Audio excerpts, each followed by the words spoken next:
Hello and welcome back to another video where we practice Tripsichore sun salutes and I talk about a lot of stuff. In this video, we're gonna practice and it's gonna be a very simple practice and I'll explain why as I get into the topic of today. It's my favorite, menopause, pre and post and during. But today's practice is going to be very simple. We're going to do the basic 5. We're not going to do any breath retention in the développé. We're not going to actually, it's going to be a non-inversion practice. Think about it like that. We're going to do the walking splits with a hold of 5 breaths in the downward dog, then a step forward, but no inversion. We're going to then do a non-inversion simple ultra. So that's the simple ultra. Take a look at the video. It's here if you don't know what that is. And then we'll go into a girish. And that will be it for the day. I think a fly just landed on my, my camera lens. So sorry about that. I don't do any editing here. So let's go ahead and jump into this practice. I'm not going to give any instruction or direction because I'm just going to talk today. And what I want to talk about, so this is 1-1s, is where I am in my menopause journey, how I got here, and what I actually now think about the whole menopause physical process that women have to go through it. You have to go through it. And the reason why, there's a bee in here. I don't know if you can hear it. It sounds like a weed hacker. Hopefully he can find his way out. The reason why I want to talk about this is because I watched a YouTube video this morning by Unfinished Story. That's the name of the channel. And she was talking about compassion and acceptance for menopause. And to be honest, it's the first video I've ever seen that actually covers this sort of topic in a realistic way. It was in a compassionate way and an accepting way. And because I've chosen to go the route that I have, I can completely relate to what she was saying. And I'm hoping it was just she and not an AI generated person. You don't know these days, but I think it was. It was a real person. So this is the reason why I'm doing a very short and relaxed sort of practice. It's because I'm exhausted, and I'm not exhausted because of lack of sleep. I'm just having no energy. I just don't have any energy today. And that happens, that's been happening to me lately for the past couple of months. So I've always had a motto when it comes to menopause, when I realized this was what was going on with my body. And that was in my late 30s. And my motto, or the soapbox I was standing on, was second half of 1-1s, arm and leg, was I got through puberty without any drugs. So surely I can get through menopause without any drugs. And I'm 54 years old now. I just turned 54. Puberty was such for me that I remember it. It was long, emotional, and physically hard. I didn't get my first period until I was 17. So when you calculate that, puberty starts like at 13, sometimes 12. That was 5 fucking years. And then even after I got my first period, I think my body really didn't settle down and stop growing and changing until I was properly 21, 22. So let's go ahead and be cautious and conservative, and say that was 9 whole years of body changing. Yeah. And I do remember how much of a struggle it was. I mean, that's how much of a struggle it was. I still remember it at 54. So I do remember that. Taking it into the high arch. We're now finishing off second half of 1-1, starting the circles. So let me give you a timeline of when it all happened. 38, I was 38 years old, on tour in Malaysia, Kuala Lumpur, to be precise. And that was my very first night sweat, and I remember it like it was yesterday.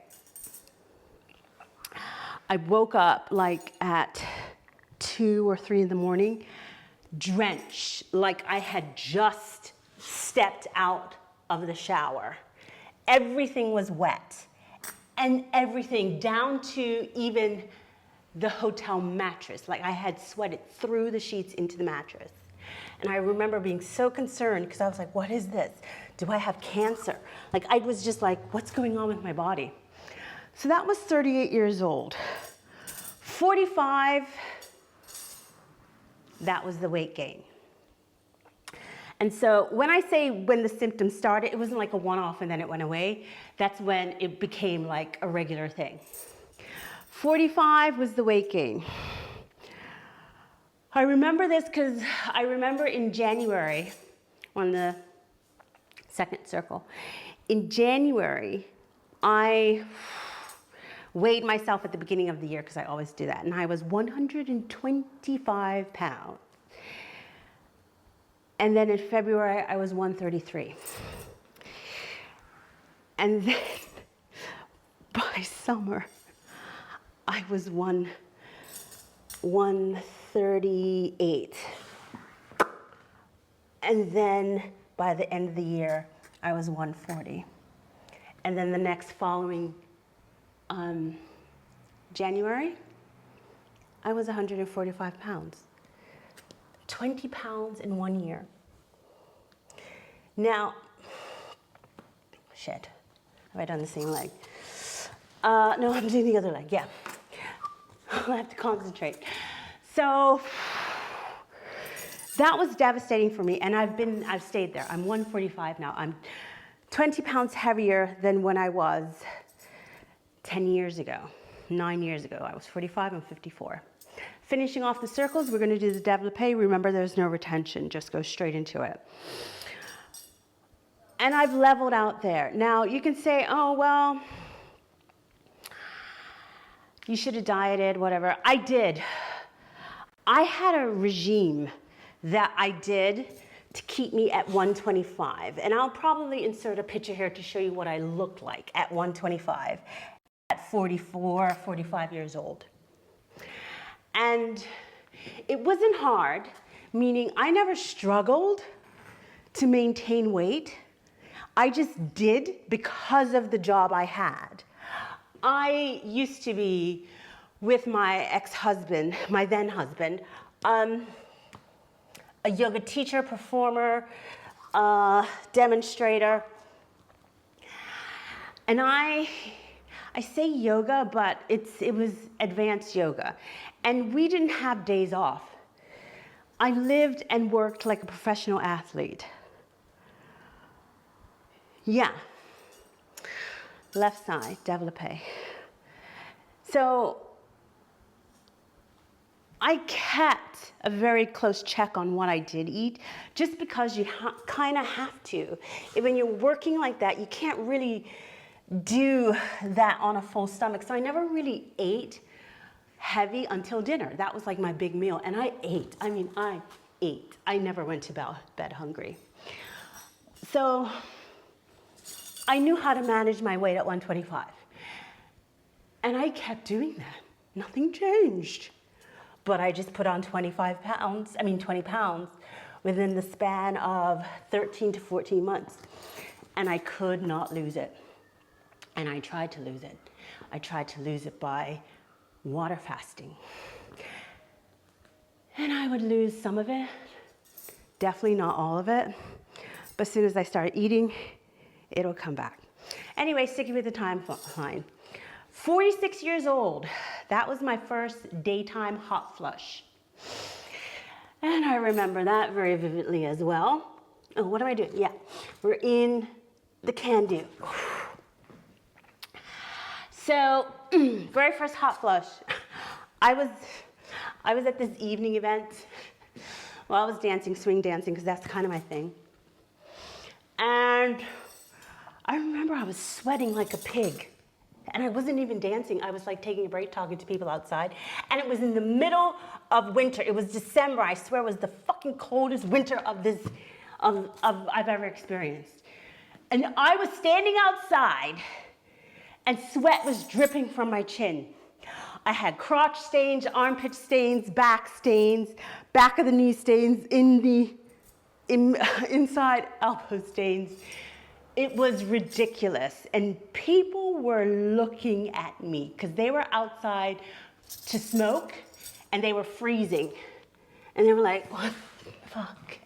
And I didn't know either. I was like, I don't know what's going on. Okay. 48 years old. That was the first time I woke up at 2 a.m.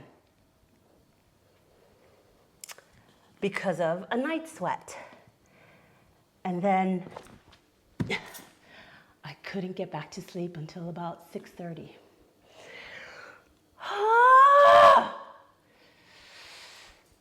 And that's how my life was, sleep deprived. We're finishing off the can-do, starting the walking splits.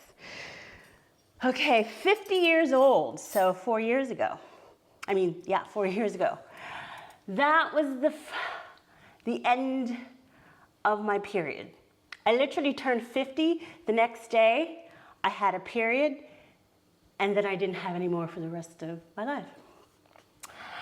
What came with the no period was no sex drive. Elvis had left the building.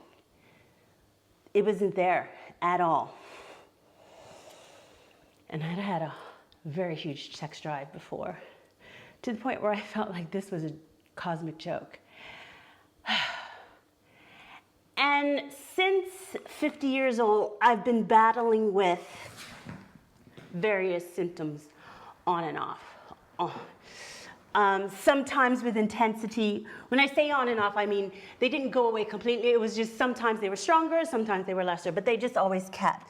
And I have a list of symptoms. So remember, we're holding downward dog here.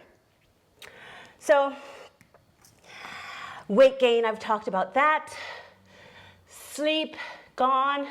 Hot flushes, night sweats, I talked about that. Here's what I haven't mentioned: anxiety, irritability, depression, suicidal thoughts, brain fog to the point where I thought I was getting dementia, sex drive, I said that, vaginal dryness, skin dryness. Here's a weird one: gum infections. Out of the fucking blue, I have what? I can't, this is a weird one as well. Let's do the step in. I can't wear synthetic fibers anymore. I can for a very brief time, like when I'm doing yoga, but baby, I have to take it off. I can't stay in it very long. And this is, so synthetic fibers. Alcohol became unenjoyable. Caffeine, I could no longer tolerate. Nothing at all. I have done, I listen to every podcast, every Instagram story, every Instagram post. I was doing all the ashwagandhas, Primrose Hill, St. John's wort. Goddamn, I was doing everything. Nothing was helping. I just had to manage, and I felt so lucky because I didn't have a 9-to-5. I've always had an artist lifestyle. So, yeah. I was lucky, I've been privileged, I've been blessed. Because I know a lot of women cannot actually hold down a 9-to-5 with probably kids. And I have no kids. Thank fucking God. Because God knows what they would have had to live through. Woo! Is that B again? 5 breaths here. And so I understand when women turn to HRT, because you need to find a way to cope. You need to find a way to live, survive this life change. And so, yeah, that's been my timeline. Those have been my symptoms. And I can safely say, let's do the walk-in. I am now on the other side of it because things have changed drastically in my body. My sleep's come back. Ooh, before I talk about my sleep coming back, I did take some measures because I knew my sleep needed to be managed. So we're gonna do the simple non-inversion ultra now. Out of everything that was going on, I knew the sleep needed to be fucking fixed because so much happens in your sleep that it is vital to your survival. So with that in mind, I took steps. And the steps that I took were, I cycled in and out of using THC, cannabis, CBD, and sleeping pills. And that's what I did. And that's kind of what I was doing for the last 2 to 3 years. So I do a couple months on CBD, cycle off that and do the sleeping pills for 2 weeks only. And then I'd cycle onto THC for about 3 to 4 months, then cycle off that. Because you build up tolerance. I always did sleeping pills in between the CBD and THC. And that's how I kind of average 4 to 5 hours a night doing that. When I say 4 to 5 hours, I mean quality sleep. Where you get your REM, you get your deep sleep. So you got the repair and you get the organization of your thoughts. And that helped. But for the past, and I used meditation as well. But for the past 2 months now, yeah, I'm gonna say 2 months, I don't need any of that. And I'm averaging 7 hours a night. And I am tired at night. But I do have a system. And my system is very particular to me. It's a supplement system. So in the morning, I take creatine. I take cod liver oil. And I take, what is that? Vitamin C. All right, second side. And B complex. Thank you, Nikki Swan. And in the evening, I take magnesium, and I take zinc, and I take vitamin D. Ooh, what was that? And I take collagen as well in the evening. And that's right before bedtime. So that's what I do there. I do try to keep my bed going to bed and waking up at the same time, but it's tricky. It's tricky. I sometimes have an early call because now I'm an actress. So yeah, early calls don't assist with that. And what else could I say? So yeah, I do have some current symptoms, which are evening dizziness, the no energy. I have to eat in the morning. I used to be able to not eat, you know, like what I was saying, like my major meal was in the middle of the day, in the evening.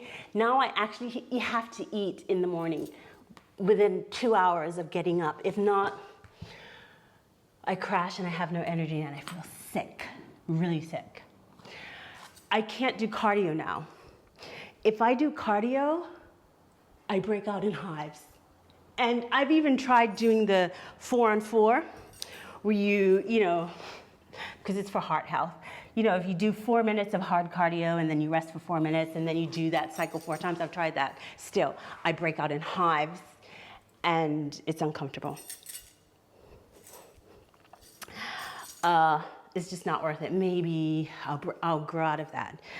So far, this old symptoms that I mentioned that have stuck, we're gonna now do gearish. So let's standing back bend. The old symptoms that have stuck, the hot flushes are very mild. Some days I forget I even have them. That's how mild they are. But that's stuck around. The weight, it is what it is. It is what it is. This is what I look like now, and I'm working with it, and I'm accepting it. Depression, brain fog is gone. Sex drive has come back. Vaginal dryness is gone completely, to the point where I'm thinking of getting some panty liners because it's really moist down there again. Like I said, I can wear polyester on and off very briefly now. I can have caffeine again. But only in the morning, and then I have to stop. If not, it'll affect my sleep. Alcohol, I'm fine with that, but not in the evening. So I'm a day drinker, and I'm fine with that. Yeah. Why am I telling you all this? Because I was really motivated by Unfinished Stories channel, and her message was menopause is actually a part of being a human, a female human. Just like puberty. When we went through puberty, there was no let's try and stop this or delay this or circumvent this lizard. You accepted it and you got on with it. And you managed it with the help of parents, your mom, your sisters, your cousins, your brothers. You know, they were very understanding if you had a somewhat emotional functional family. They were understanding about it and compassionate and helped you. But when it comes to menopause, it's the opposite. And that's where I feel like I do not fucking relate. Splits. A lot of stuff on Instagram, let's just say social media. A lot of stuff on social media is faux compassion. And what I mean is, it's these women that come on and go, oh my gosh, you know, menopause this, menopause that, these are the symptoms. And it's about how to make it stop, or how to make menopause stop. And it's not at all encouraging, compassionate, acceptance. It's not about accepting being older. It's about how to slow it down or reverse it or be the person you was when you were in your 20s. And I'm not gonna lie, I fucking miss that. I miss it. I looked so fucking hot.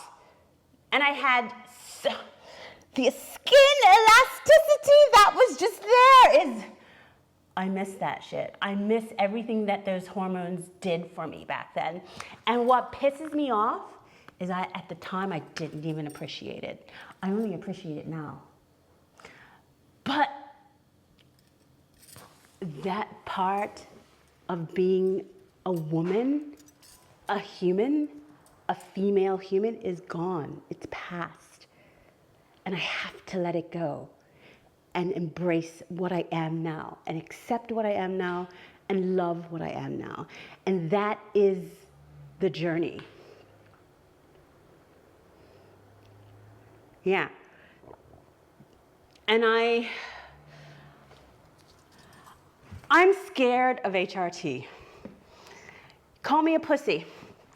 I'm sliding over because, I don't want to get off camera. Call me a pussy, call me whatever you want. I understand people who have to take it because it's so bad. And I know what so bad is because I've lived through it. But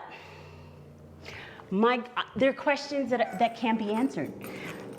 Like, am I going to have to be on this for the rest of my life? What happens if I don't know, I got stuck in a jungle and I can't get my testosterone, my progesterone, and my estrogen? What's going to happen to me? Am I just going to go back to, am I going to have to actually start menopause? Is HRT delaying menopause? That's the big question. And if so, at what risk? We can't answer those questions. Why? Because not enough time has gone past where we have those studies where the long-term effects can be measured. And I understand about the controversy that happened, was it in the 90s? And they kind of got it wrong on some level where, HRT caused cancer and all that other stuff. So yeah, I know that. I know that stuff. But still, what about the synthetic hormones that we're putting in our body now for HRT? There are no answers. And so because there are no answers, I choose not to be a guinea pig, and I choose to just age. It's that simple. Benefits. Because I know I can feel my body coming to the end of it. It feels calmer, but then there's a question mark around calmer. Let's go into a pigeon. Am I feeling calmer because it was so stressful before and things have stopped because of how mad it was before? Or is my body just calming down? I think it is. I think there's some sort of normality coming back to me. But it's a different normality, and I'm actually here for it, because you know what? There's a lot of things I just don't fucking care about anymore. One of them is being on camera with curlers in my hair. I just don't fucking care. And have more focus on what I want to do rather than who I want to be.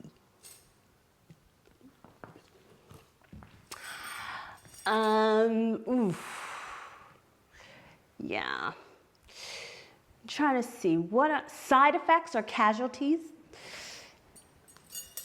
I went through a divorce, and although I don't think I know.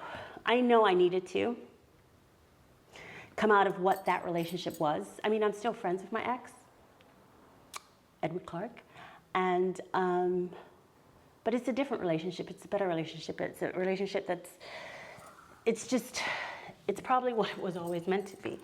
But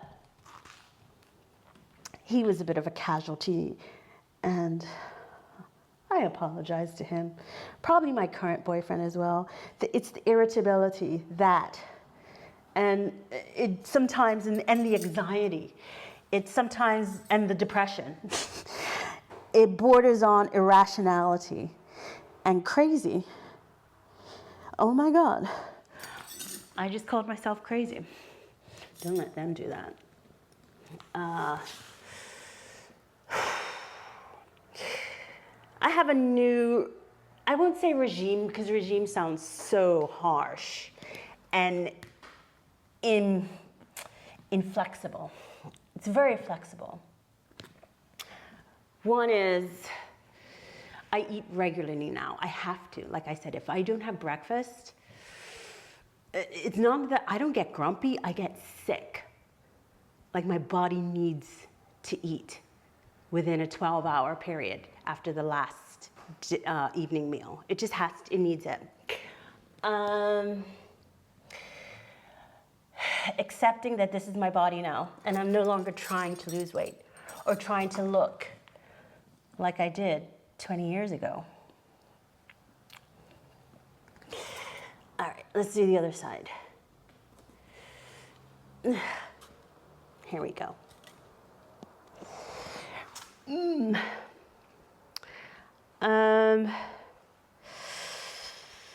I definitely have a sleep regime. I try to keep the room cold. And like I said, regular bedtime, but that's always difficult. I protect my sleep at all times, as much as I can. As much as I can. That is it. Protect the sleep. There are other key things, but to me, that's the first one. And I just embrace the new. Yeah. My body is on its slow march to the grave. That's the fucking truth. It's a sad, depressive, dark, gloomy way to look at it, but it's the fucking truth, and it's the truth. So accept it, and just go through the stages. It's gone up, it's plateaued, and now we're here. We're on the decline. And manage. It's just managing that slow walk to the grave. My friend Alistair Prentice told me about that. That phrase. When he told me, I was like, oh my God. But yeah, it's true. So yeah, I'm now a size 12. I used to be an 8. My shoe size has gone up, not because my feet have gotten bigger, but because of the loss of elasticity in muscles. I wear a size 41. I used to be 39 in my shoes. So all my shoes, going through that fucking change, I had such a fucking kick-ass shoe collection. I loved every shoe I had in it. Everyone had a purpose and a reason and an outfit and a color scheme to go with. Gone. Goodwill. Actually, eBay. Trying to sell them. So yeah, new shoes and my clothes. I just threw everything out. Like I just accept that I'll never be an 8 again. So stop hanging on to it. Get rid of it. Give it on to someone who will fucking look amazing in it. Because you don't now. You just look fat in it. So all those clothes, I did give those to Goodwill. But it was so hard to let them go because I make my own clothes, or most of them. And that bee's back. So now I'm making all new clothes with a bigger butt. Oh. And I have this theory that, this is so good. Back to pigeon. So what was I talking about? Yeah, acceptance, new clothes, gotta make them all again. And the theory I have is, as I keep going down this road of just embracing the new me and not fighting it and not regretting the loss of the old me, the better life will get.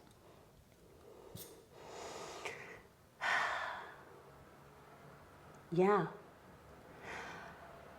The reason why I'm talking about this, like right now, the picture in my mind is, I saw this Instagram post of this woman who was clearly in her 70s. She had gotten a BBL breast augmentation and liposuction and her whole face redone. And it's not about did she look good or didn't she look good. It was just about, honey, you're 65. Why are you trying to look 35 or 30 or 25? Not only is no one fooled, but you're doing your whole self a disservice.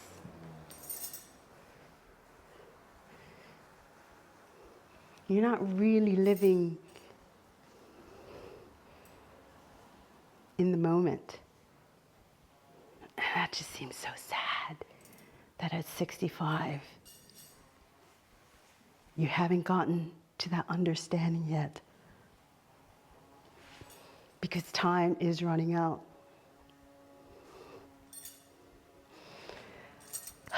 So, thank you, Unfinished Story, for that. I really appreciate that. And if I can manage to, if I can figure out, I'll link that video in the description because it's good. Go watch it. It moved me to make this video and talk about this shit. Anyway, see you in the next one.